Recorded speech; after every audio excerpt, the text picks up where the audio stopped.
Hey guys, it's Happy Conscious Gal here. I'm going to do an update. It's probably been nearly a week since I've done one. I've had a full-on week. Some of it has been really hard and some of it's been really exciting. So I've got lots to update you on. Bullet points. I'm going to tell you about craziness I've had to go through with Tom this month and how it's affected my HCG and the whole thing. Big dramas. I'm going to tell you some exciting stuff with trying on clothes and finding out they're too big for me, which is amazing. And I'm going to give you a little update on how this book's going, this HCG book that I'm writing. But first I'm just going to get the yucky bit out of the way and tell you about what happened with Tom. I'll get out my trusty measuring chart thing to tell you. Basically, some of you guys know I've talked about this before in vlogs because I had Tom twice in my first round, so I talked about it. I suffer really bad period pain. I've suffered it since I was 12. It's still hanging around. I've basically managed to improve 95% of my health issues that I've had in my life, but the last little one left is this period pain thing. It's just not yet shifted.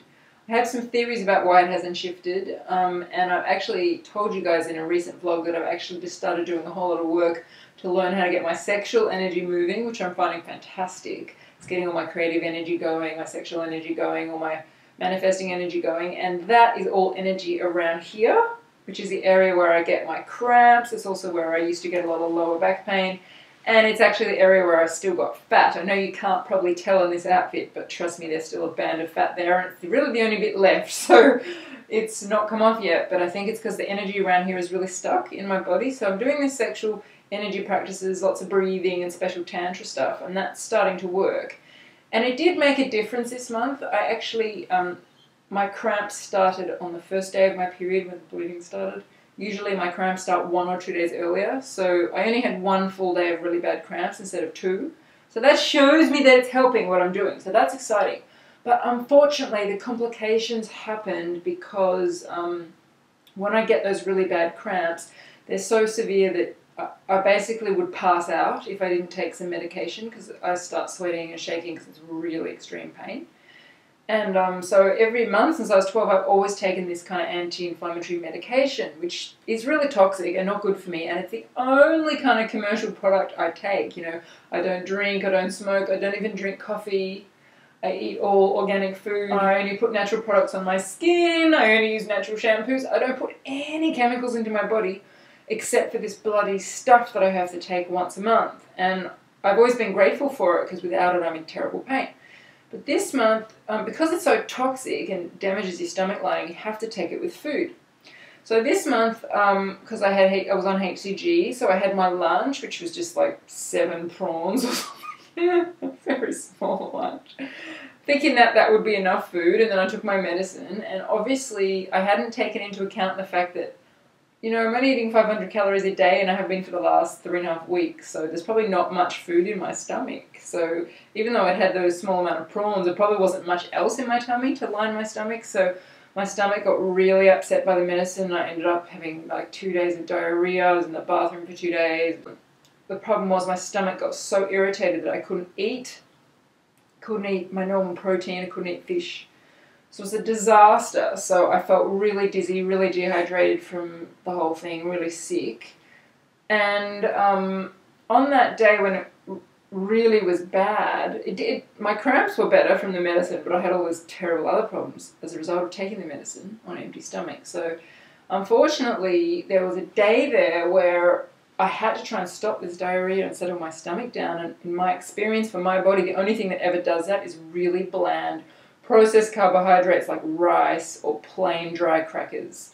And there's a particular crackers that are made from spelt that I usually would get, but I wasn't well enough to drive to the health food shop and get them, so I was just like, I've got to walk across the road to the local little shop and get whatever I can that's plain. And I don't eat wheat, so I didn't want to get wheat crackers, but I found some that were made from rye. They were like rye cruscets, you know, those just really dry cracky things that you just have to put something on them, but I couldn't put anything on them, so I forced myself to eat them plain, and they're so dry. It was really hard, but it actually really worked. It really settled my stomach. But you know, part of my brain was saying, you can't eat cruscets, you're on HCG, you can't eat them, they're carbs, they're sugar, I mean you can't, you'll just balloon up. But you know what? And I really want to say this, share this with you guys, because I think it's really crucial. On that day, the health of my stomach was more important than weight loss. And that's just a reality. There are days where stuff happens where you have to look after yourself. You know, I had to have those carbs. I had to go off protocol to settle my stomach down because I was having dehydration and diarrhea. I was getting dizzy. And it worked.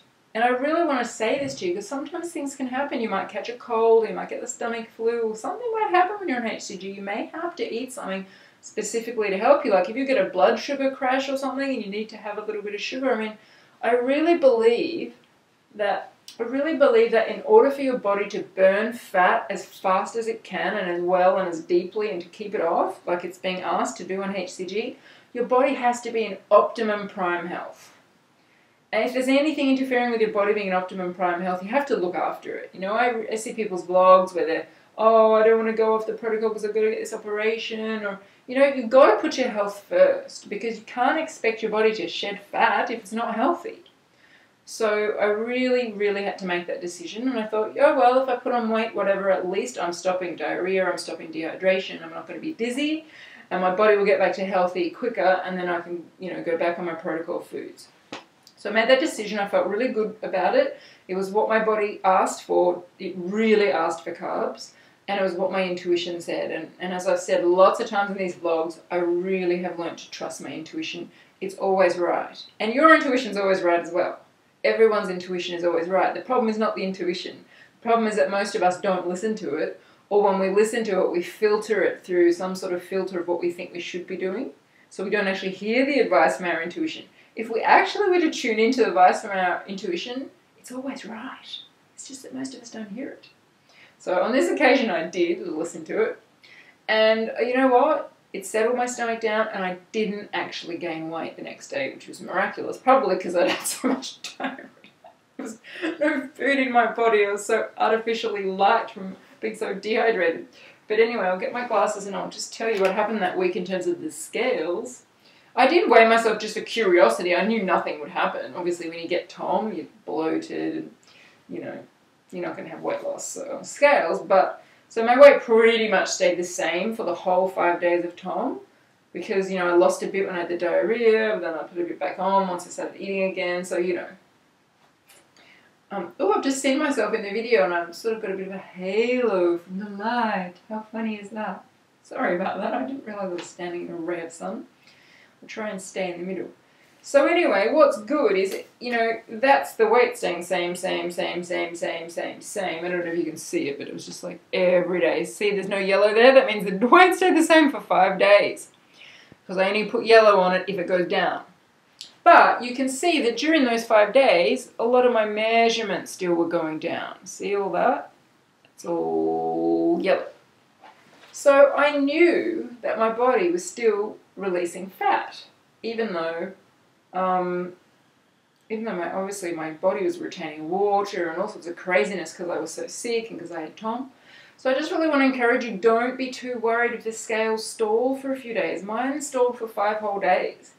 But if you're either measuring yourself or trying on clothes and you notice they're getting bigger, you know that the protocol's still working and you really have to trust that. You can't be fooled by the illusion of the scales. So that's that bit of news. Guys, I've been talking for a while, so what I'm going to do is I'm going to end this vlog here and then I'm going to continue on to a second one in a minute. Okay, until then, bye!